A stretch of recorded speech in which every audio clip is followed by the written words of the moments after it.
I'm your host Pensyfan19 and welcome to the February 2024 Pensyfan Periodical. This is a monthly news series which covers most of the major raring headlines from around the world, as well as my opinions on them. We have a lot of articles to go over today, so with that in mind, let's get rolling.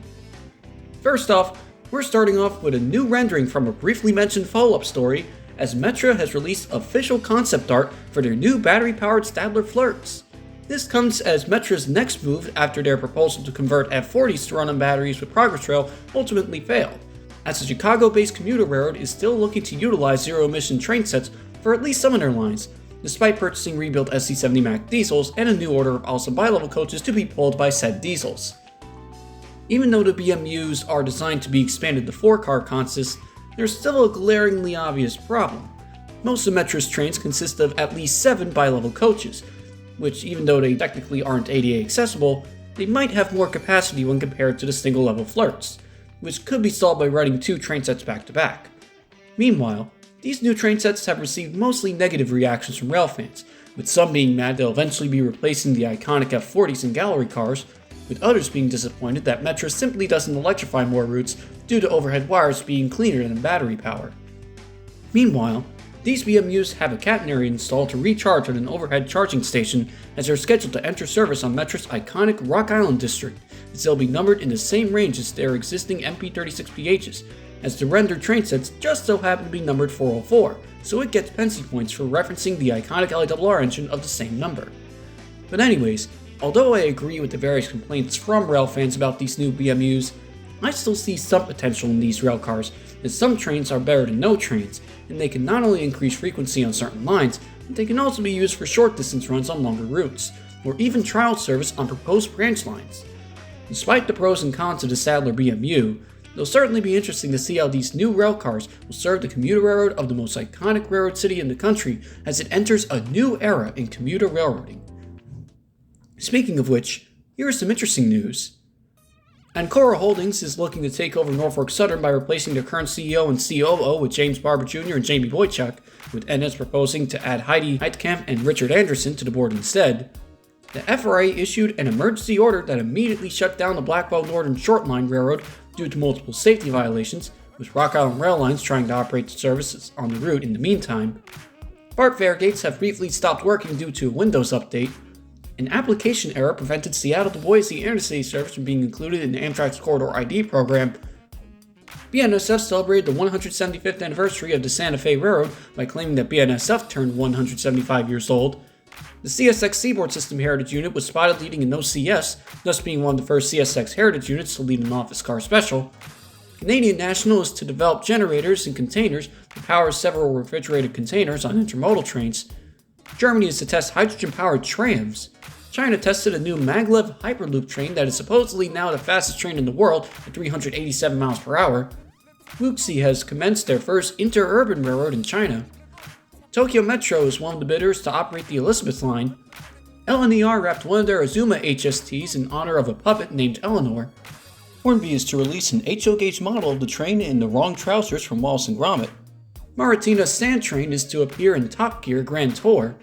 And the MTA has suspended giving out new contracts due to an ongoing lawsuit from the state of New Jersey against congestion pricing, with some existing projects being placed on hold.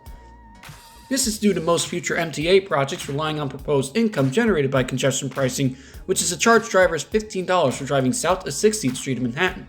So I'm concerned as to how long these pauses in new contracts will last for, as well as if it could result in other larger projects being cancelled, since the MTA does not seem to have an official start date for implementing congestion pricing as of yet, likely due to the ongoing lawsuit. In regards to follow-up news, GWR has begun testing their Class 230s, thus continuing Viva Rail's D78 stock conversion program. The ZSSK Class 561 has entered service, along with RegioJet's CRRC Sirius. Brightline is to construct a new station in Stuart, Florida. And CSX has released their Richmond, Fredericksburg, and Potomac Heritage Unit, which commemorates the most recent railroad from the present-day CSX system. In other news, RHB has released their Ancestral train to pay tribute to various eras of the Mountain Railroad. Alstom has stopped production of their Lint series of DMUs. A Portuguese national train is in development for CD, while Turasus is to build a high-speed train for TCDD.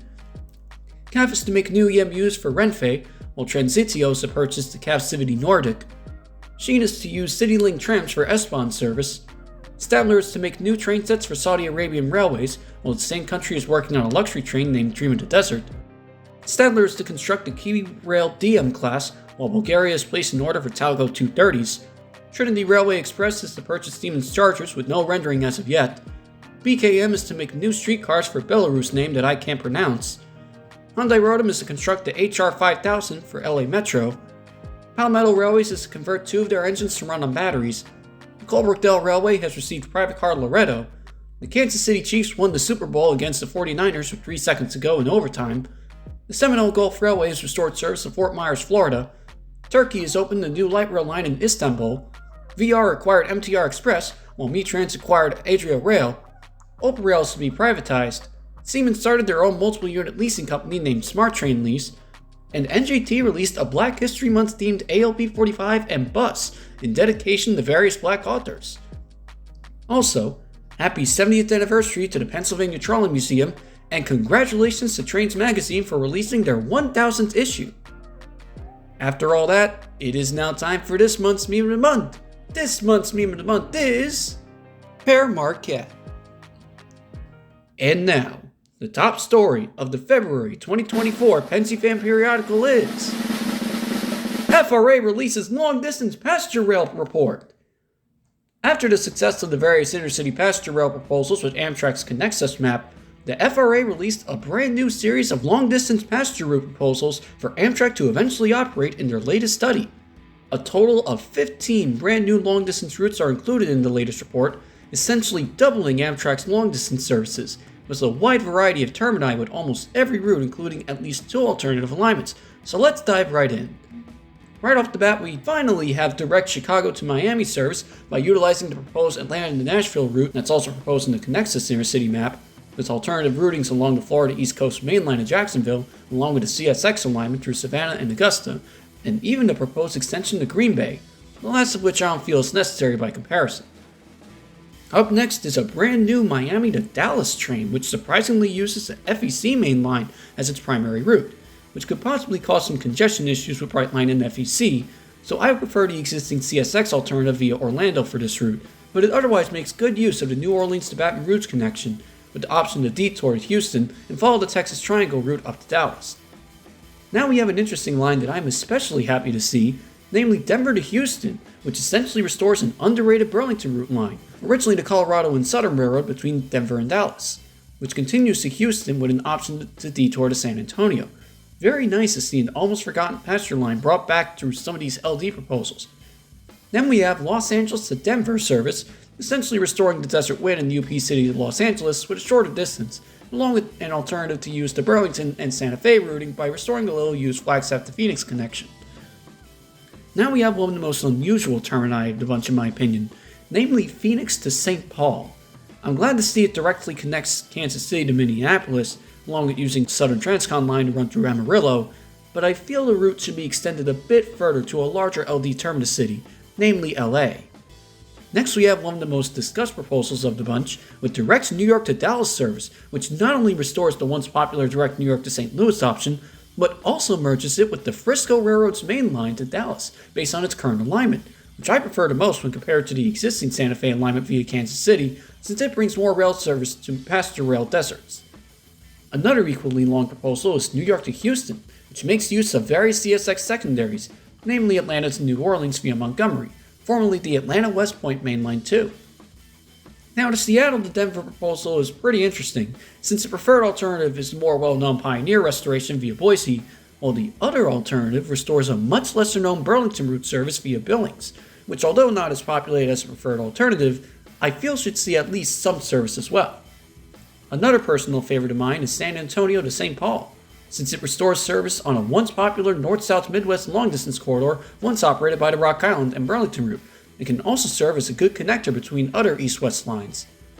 Despite Dallas to San Francisco or Emeryville being a good medium-sized LD route, it unfortunately faces the engineering challenge of running through Tehachapi Pass just outside of Bakersfield, as Union Pacific already banned Amtrak from running passenger service over the line due to several UP trains traversing the steep and curvy single-track terrain.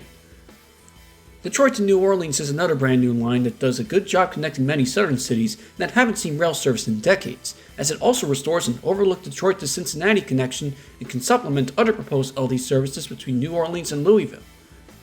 One of the most welcome surprises in this proposal is the St. Paul to Denver service, which runs through the entire state of South Dakota on the Rapid City Pierre and Eastern Short Line, thus making the first time in likely 50 years that the state of South Dakota was finally included in an official passenger rail proposal, not counting Sioux Falls. Seattle to Chicago doesn't bring anything too new, as it's simply the proposed North Coast Hiawatha restoration, with the exception of using the former Northern Pacific alignment from Kennewick to Seattle, with Dallas to Atlanta not bringing much new either, since this is already a well-known passenger rail proposal that I'm surprised isn't labeled as intercity instead of long distance. And lastly, we end with another weird set of termini with Billings to El Paso service, which I honestly feel could be better off as two intercity routes from Billings to Denver and Denver to El Paso or San Antonio. Since all of these proposals are for traditional long-distance services, this raises concerns as to what equipment will be utilized or if there will be enough of it to go around, as well as how frequent these new services will be so that they're successful enough to stand the test of time. Furthermore, the report that the FRA released is currently a draft, with public input currently being accepted. There is currently no official date as to when most of these routes will be further studied, let alone implemented. But overall, I, along with countless other train enthusiasts, are overjoyed to see so many passenger rail proposals, as this new map brings forth countless possibilities of bringing at least some form of passenger rail back to regions that haven't seen any in decades. So spreading awareness and showing support for all of these lines can help keep the hopes alive that most, if not all, of these amazing long-distance proposals can soon become a reality. Thank you everyone for watching this month's episode of the Pensyfan Periodical. There have been a lot of rail news headlines for a month, and it will be very interesting to see what the future has in store for all of these articles. Thank you again for watching, and if you enjoyed the video, don't forget to like and subscribe for more. Have a good day!